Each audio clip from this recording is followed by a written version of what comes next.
میں آپ کو بتا دوں الحمدللہ آج ہم سب کے لیے بڑی خوشی اور فرحت کا مقام ہے، آج ہمارے لیے بڑی شادمانی کا مقام ہے کہ اللہ تبارک و تعالیٰ نے یہ مقام اور یہ دن ہمیں دکھایا، یہ موقع اللہ تبارک و تعالیٰ نے ہمیں عطا فرمایا کہ آج ہمارے اس مدرسے میں، آج کے اس اجلاس میں ہمارے درمیان ہمارے ملک کی ایک عظیم شخصیت تشریف فرمائے، نبیرائے شیخ الاسلام حضرت مولانا سید اظہر مدنی صاحب دامت برکاتہم العالیہ، صاحبزادہ محترم امیر الہند حضرت مولانا سید ارشد مدنی صاحب دامت برکاتہم العالیہ حضرت تشریف لا چکے ہیں۔ آپ حضرات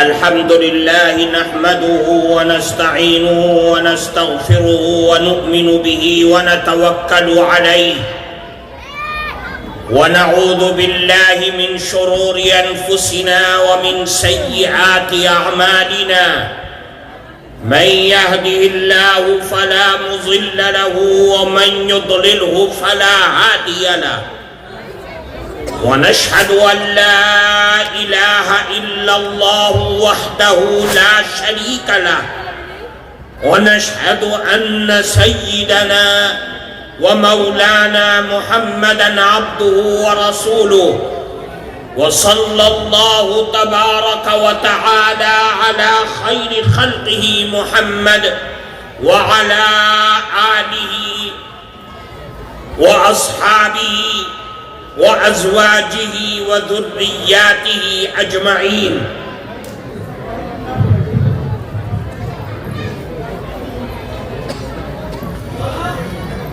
أما بعد عن كعب بن عجرة رضي الله تعالى عنه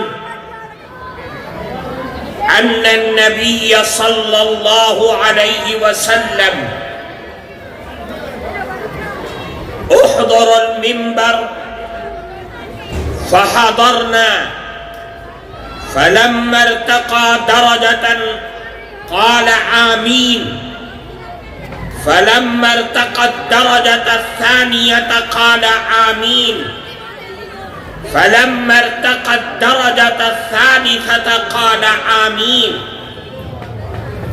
فلما فرغ نزل عن المنبر قال فقلنا يا رسول الله سمعنا اليوم منك ما لم نكن نسمعه قال إن جبرائيل عرض لي قال بعد من أدرك رمضان فلم يغفر له فقلت آمين فلما رقيت الثانية قال بعد من ذكرت عنده فلم يصلي عليك فقلت آمين فلما رقيت الثالثة قال بعد من أدرك والديه الكبر عندهما أو أحدهما ثم لم يدخلاه الجنة فقلت آمين أو كما قال رسول الله صلى الله عليه وسلم۔ محترم صدر جلسہ، حضرات علماء کرام اور اس دینی محفل میں موجود ہمارے معزز بزرگوں اور عزیز دوستوں اور ہماری مائیں بہنیں، آج آپ کے اس علاقے کے دینی مدرسے کے سالانہ جلسے کے موقع پر حاضری کی سعادت میسر ہوئی۔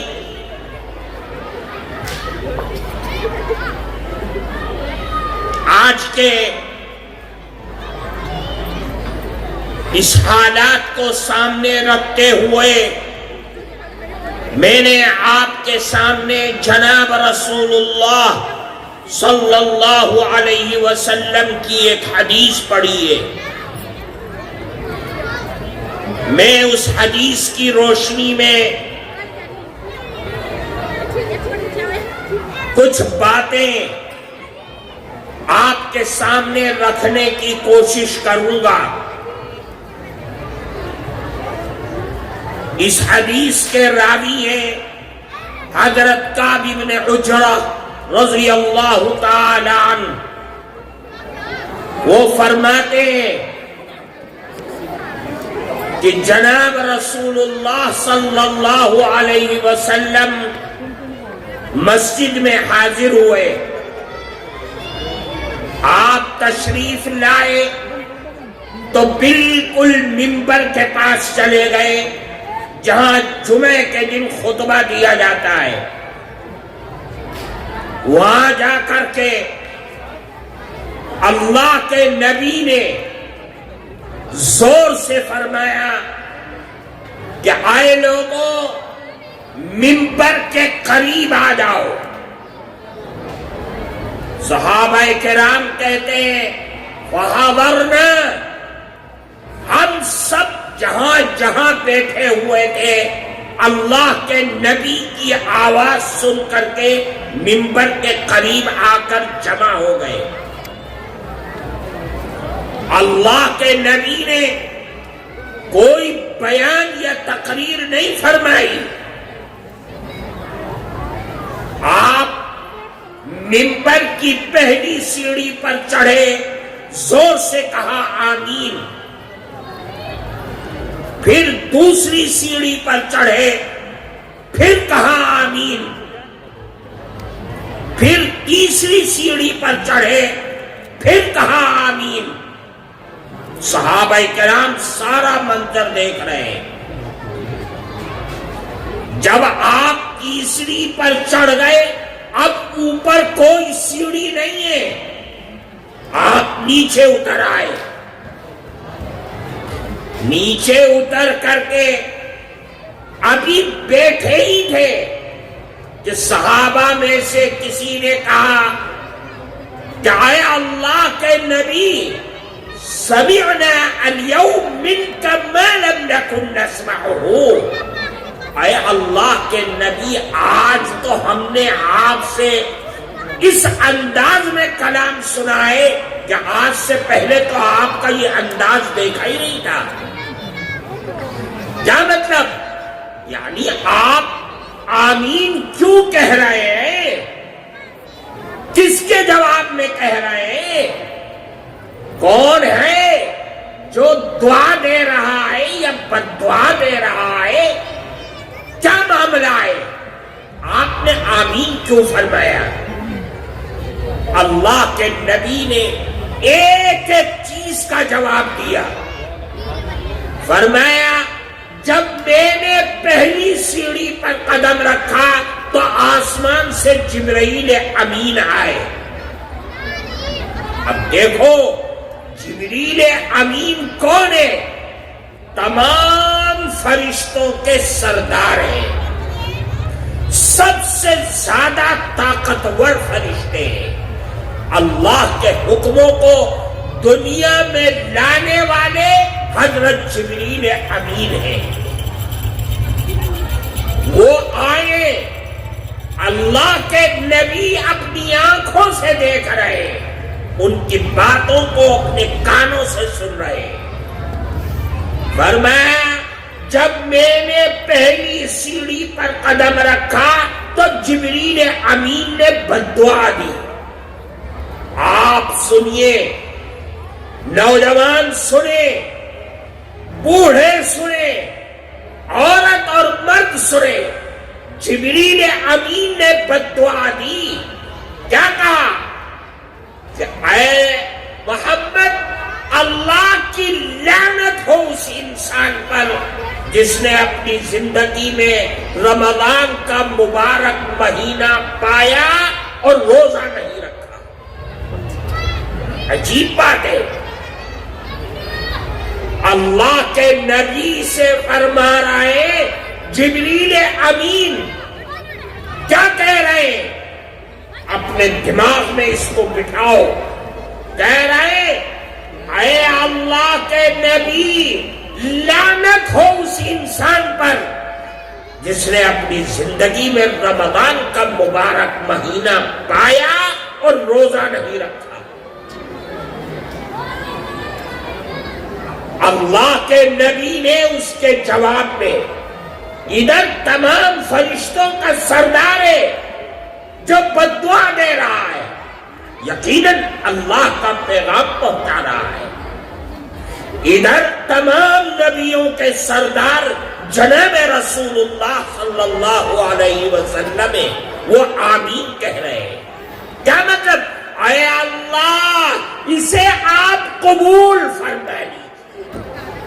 بتاؤ، جبریل امین بددعا دے رہے ہیں، جناب رسول اللہ آمین کہہ رہے ہیں، آسمان کا کون سا دروازہ ہے جو اس بددعا کو عرش تک نہیں پہنچا سکتا؟ کون سا دروازہ ہے جو روک دے؟ کیا مطلب؟ اللہ کے نبی کا مطلب یہ ہے کہ دنیا کا سب سے بڑا بدنصیب مرد اور عورت وہ ہے جسے رمضان کا مبارک مہینہ ملا اور اس نے روزے نہیں رکھے، کھاتا رہا جانوروں کی طرح سے، دنیا کے کمائی میں پڑ گیا، اور اللہ کے اس مبارک مہینے میں جو دن کا سب سے بڑا عمل تھا روزہ، تو نے اس کو چھوڑ دیا۔ اب اللہ کی بنائی ہوئی جنت کی آس لگائے بیٹھا ہوا ہے۔ یاد رکھ، تو نے جان بوجھ کر کے رمضان کا مہینے کا روزہ چھوڑا ہے، اللہ کی زمین پر سب سے بدنصیب انسان ہے۔ رمضان کا مبارک مہینہ کب؟ جب اللہ کی رحمت جوش میں ہوتی ہے، اللہ کی رحمت عام ہوتی ہے، اور ایسی جوش میں ہوتی ہے کہ جہنم کا دروازہ بند کر دیتا ہے اور جنت کے 8 دروازوں کو بالکل باٹم پاٹ کھول دیتا ہے۔ ایسی جوش، ایسی رحمت کا مہینہ، اور تو نے رمضان کے مہینے کا روزہ چھوڑ دیا۔ تو نے تو اللہ کے غصے کو اور بڑھا دیا۔ کون سا روزہ؟ جس روزے کے بارے میں اللہ کے نبی نے فرمایا کہ اللہ رب العزت والجلال فرماتے، یہ روزہ جو بندے نے رکھا ہے یہ میرے لیے رکھا ہے۔ جب اللہ کے لیے رکھا ہے تو اللہ کہتا ہے میں ہی اس کا انعام دوں گا، میں خود دوں گا، فرشتے نہیں دیں گے۔ اس انعام کو فرشتے لے کے نہیں جائیں گے۔ اللہ فرماتے میں اپنی طرف سے انعام دوں گا، وہ تو بادشاہوں کا بادشاہ کیا انعام دے دے کچھ نہیں کسی کو معلوم ہے۔ اتنی بہترین اور بڑی نعمت ہم نے ایک دم ایسے چھوڑ دیا۔ تو یاد رکھو، اللہ کے نبی فرماتے تو نے رمضان کا مہینے کا روزہ چھوڑ دیا، اب تجھے حق نہیں ہے کہ میری عیدگاہ کے اندر رمضان ختم ہونے کے بعد تو خوشیاں مناتا ہوا ہے۔ جس نے رمضان کے مہینے میں روزہ نہیں رکھا، اب عیدگاہ میں آنے کا اس کو حق نہیں ہے، عید کی خوشیاں منانے کا حق نہیں ہے۔ تجھے کیا حق پہنچتا ہے کہ تو نئے کپڑے سلوائے، تو نیا جوتا پہنے، تو نئی نئی چیزیں لے کر کے تجھے حق نہیں ہے خوشیاں منانے کا. یہ عید کی خوشی تو ان کے لیے ہے جنہوں نے رمضان کے دنوں میں روزہ رکھا ہے اور راتوں کو تراویح پڑھ کر کے اللہ کی عبادت کیا ہے. یہ دو کام ہے. تو نے رمضان کا مہینہ سو کر کے کھا کر کے جانوروں کی طرح گزار دیا. اب تو اللہ کی بنائی ہوئی جنت کی آس لگاتا ہے. یاد رکھ تیرا یہ خیال غلط ہے، غلط ہے. اللہ نے یہ رحمت کا مہینہ کیا ہے اور آج تو ہم بلا تکلف چھوڑ دیتے ہیں اور ایک نیا ٹرینڈ چلا ہے، ایک نیا معاملہ. کیا کہ ہر جوان بوڑھا پڑھا لکھا ان پڑھ گوار رمضان کے سارے دنوں میں روزہ چھوڑے گا اور صرف جمعے کے دن روزہ رکھے گا. 8 دن میں ایک مرتبہ، باقی دن سارے روزے کھاتا رہا جانوروں کی طرح سے. 8ویں دن جمعے کے دن روزہ رکھ کر کے ایسا لگتا ہے کہ میں تو اللہ کی بنائی ہوئی جنت کا ٹھیکیدار بن گیا. یاد رکھو اللہ کی لعنت ہے. جبریل امین نے فرمایا کہ اللہ کی لعنت ہے اس انسان پر جس نے رمضان کے مہینے کو روزے آئے اور ملے اور چھوڑ دیا، اللہ سے اپنی مغفرت نہ کرا سکا. اس لیے میرے بھائی آگے رمضان کا مہینہ ہے. 12 دن کے بعد رمضان کا مہینہ آنے والا ہے. اس رمضان کے مہینے کو ہلکے میں مت لو. جناب رسول اللہ صلی اللہ علیہ وسلم اس مہینے کے لیے 2 مہینہ پہلے سے محنت شروع کر دیتے تھے. رجب کے مہینے محنت شروع کر دیا، رمضان کا مہینہ آ رہا ہے، 1 مہینہ رہ گیا اور محنت، روزے پہ روزہ رکھ رہے ہیں تاکہ رمضان کے مہینے میں روزہ رکھنا آسان ہو جائے، عبادت کرنا آسان ہو جائے. کون؟ رسول اللہ کا یہ عمل تھا. ایسا لگ جیسے پہلوان اپنی کشتی کے میدان میں اترنے سے پہلے ورزش کرتا ہے، کسرت کرتا ہے، ڈنڈ بیٹھک لگاتا. کیوں؟ تاکہ کشتی کرنے میں کوئی داؤں میرا فیل نہ ہو جائے. اللہ کے نبی رمضان کے مہینہ آنے سے پہلے رمضان کی تیاری میں مشغول ہو جاتے تھے. آج ہم یہ سمجھتے ہیں کہ رمضان کوئی چیز ہی نہیں رہ گیا. اس لیے میرے بھائی رمضان کی پوری تیاری ہر طریقے سے، دن کا روزہ رکھنا اور رات میں 20 رکعت تراویح پڑھنا، یہ لازم اور فرض کرنا اپنے اوپر. ایک چیز پھر فرمایا فَلَمَّا رَقِيتُ الثَّانِيَةَ قَالَ بَعُدَ قَالَ مَنْ ذُكِرْتُ عِنْدَهُ فَلَمْ يُصَلِّ عَلَيْهِ. اے نبی، اللہ کے نبی نے فرمایا جب میں نے دوسری سیڑھی پر قدم رکھا تو حضرت جبریل امین پھر آئے اور پھر بددعا دی. اور وہ بددعا کیا ہے؟ اے محمد، جس کے سامنے آپ کا نام مبارک لیا جائے اور اس کی زبان سے آپ پر درود نہ نکلے، اللہ کی لعنت ہو اس انسان پر. کیا مطلب؟ یعنی جناب رسول اللہ صلی اللہ علیہ وسلم کا نام آئے اور ہماری زبان گونگی ہو جائے، کان بہرے ہو جائے، ہم اللہ کے نبی پر درود نہ پڑھے تو اللہ کی لعنت ہو ایسے انسان. اللہ کے نبی پر درود مسلمان نہیں سمجھتا، مسلمان جانتا نہیں، مسلمان پڑھتا نہیں. یاد رکھو رسول اللہ پر درود پاک پڑھنا ایسی عبادت ہے کہ جس کو اللہ کبھی کنڈم اور بیکار نہیں کرتا. جس حال میں پڑھا جائے درود اللہ اسے قبول کرتا ہے. جس طریقے سے پڑھا جائے اللہ اسے ضرور قبول کرتا ہے.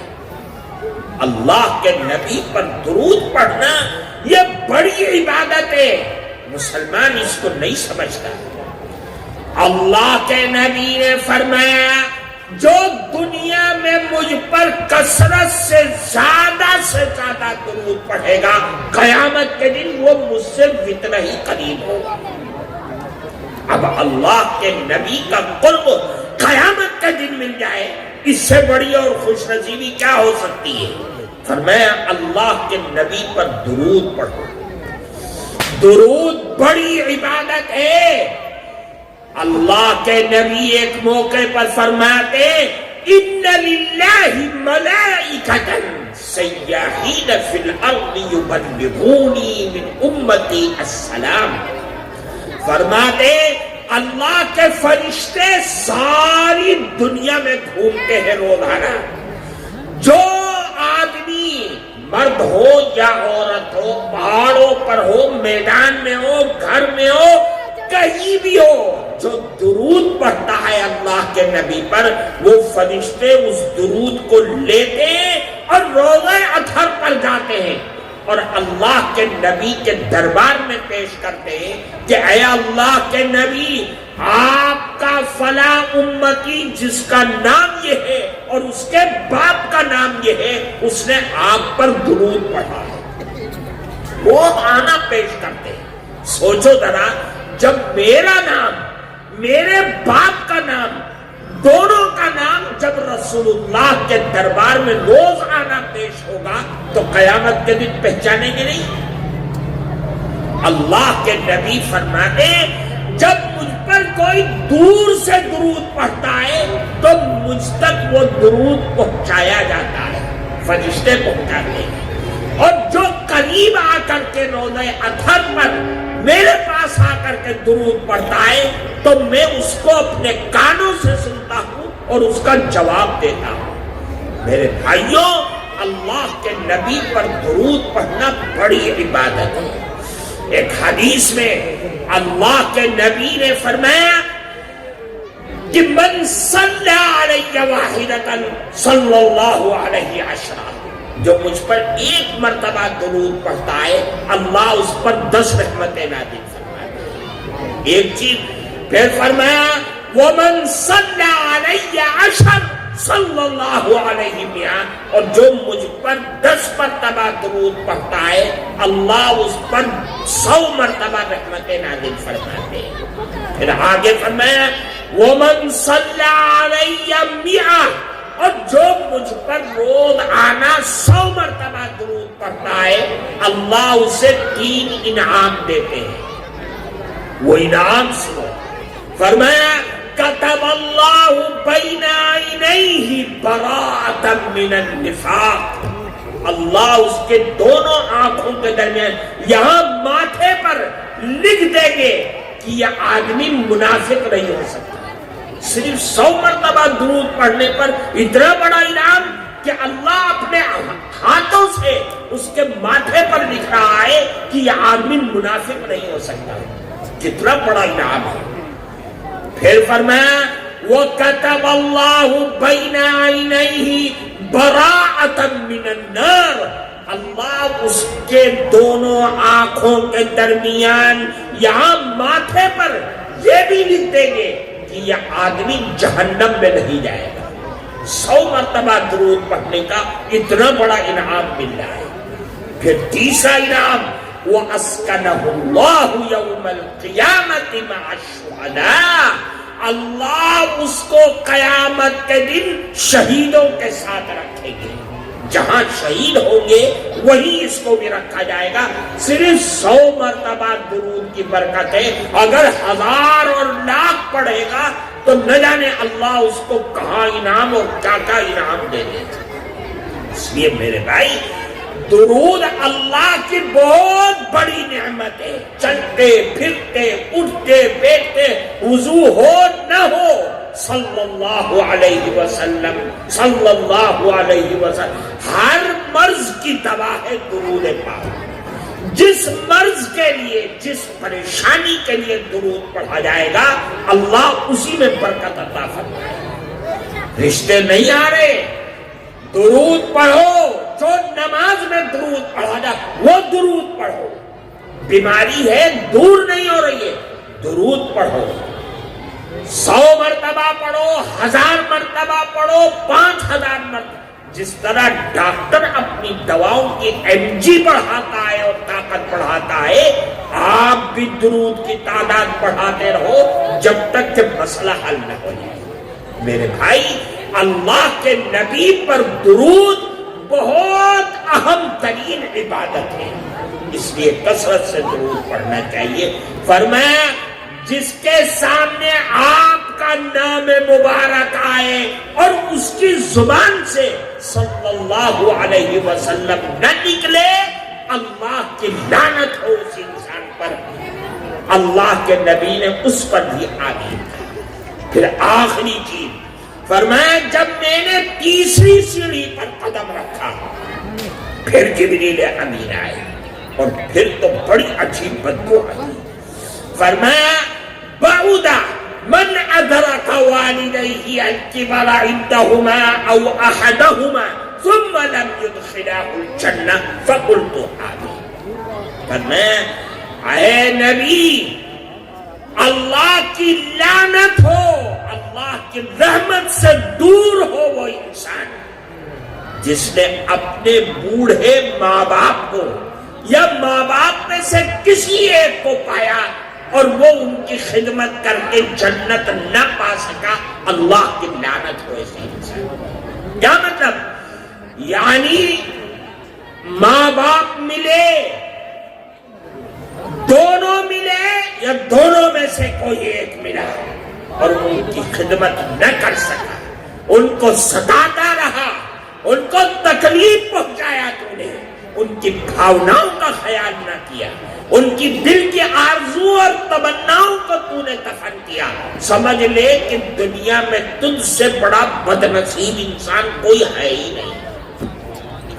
اللہ کی نگاہ میں سب سے بڑا گنہگار ہے وہ انسان جو ماں باپ کو ستاتا ہے.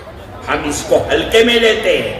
اللہ کے نبی نے ایک نہیں کئی حدیثوں میں فرمایا ہے کہ ماں باپ کی نافرمانی کرنا گناہ کبیرہ ہے.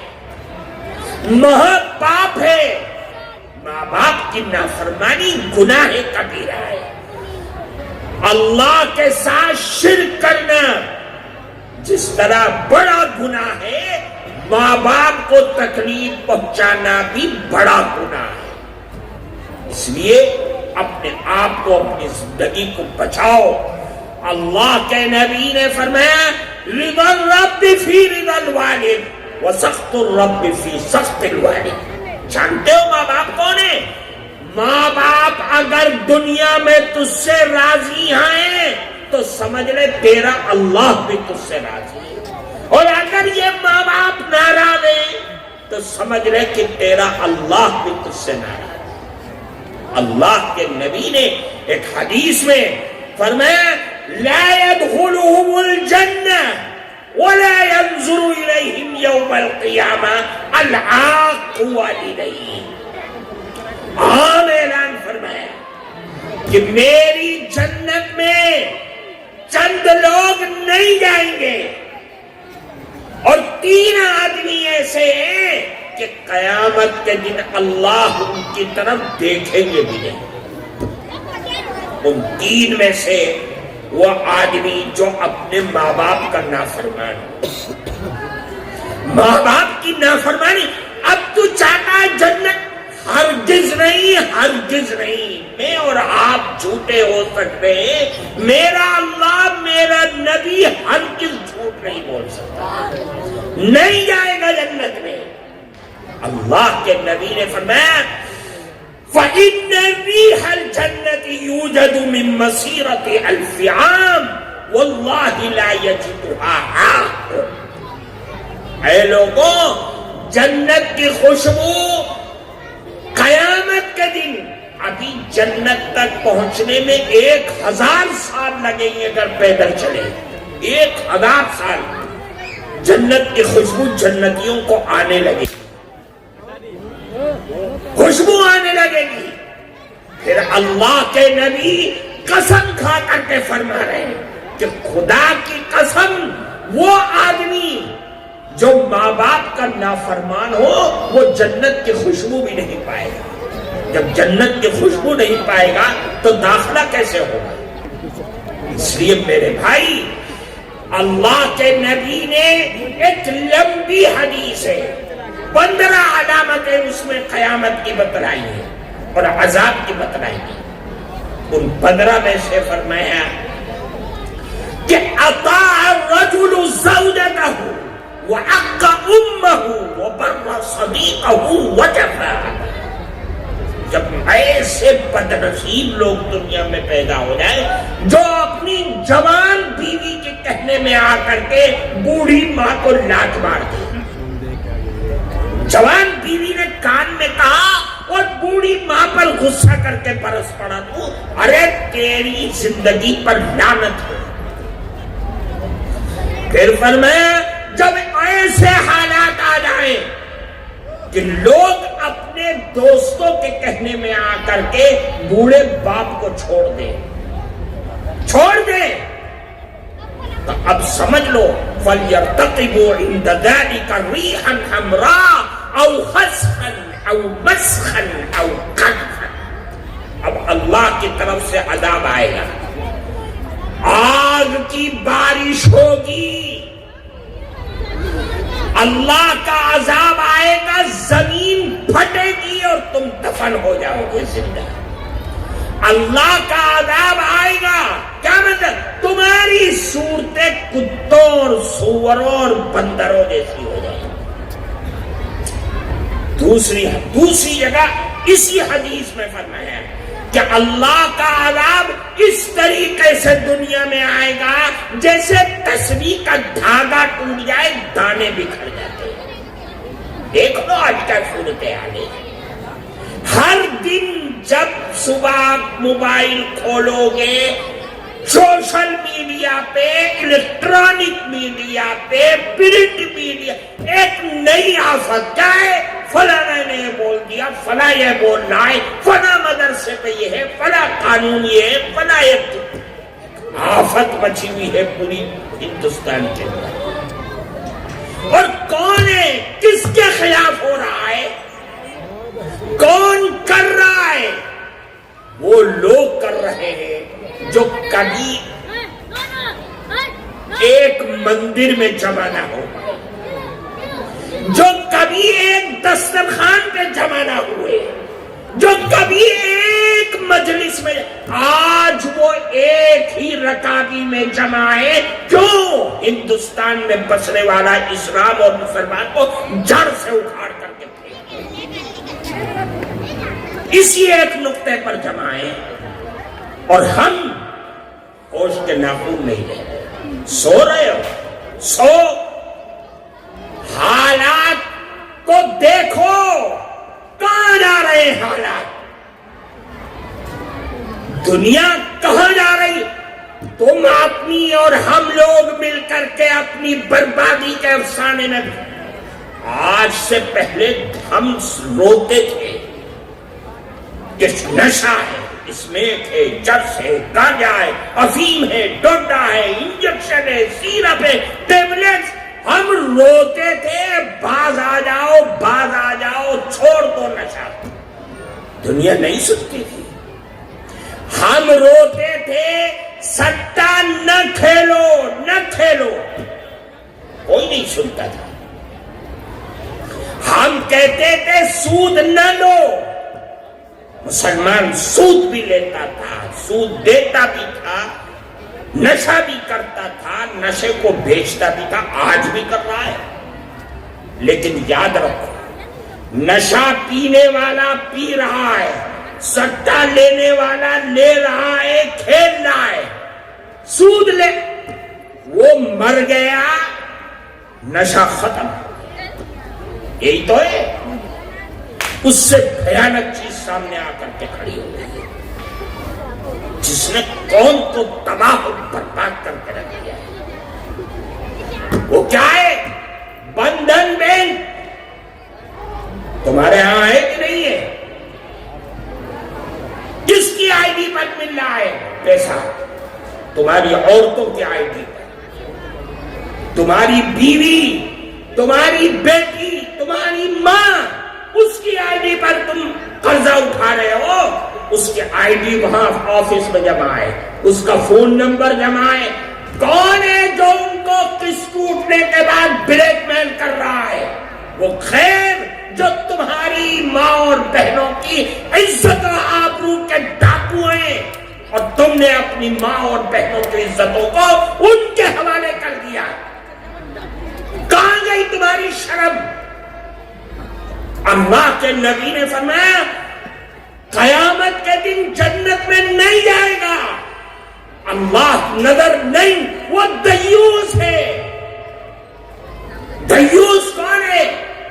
سن لو کان کھول کر کے, وہ بے غیرت, بے شرم, بے حیا مرد جس کی نگاہوں کے سامنے غیر آدمی ان کی عورتوں کے پاس جاتا ہے,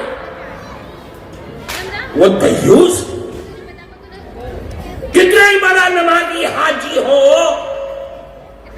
کتنا ہی بڑا طوفان ہو دنیا کا, اگر دیوس کی فہرست میں آئے تو تیرے لیے جنت کے دروازے بند ہیں. کہاں گئی شرم و حیا؟ خاک میں ملا دیا.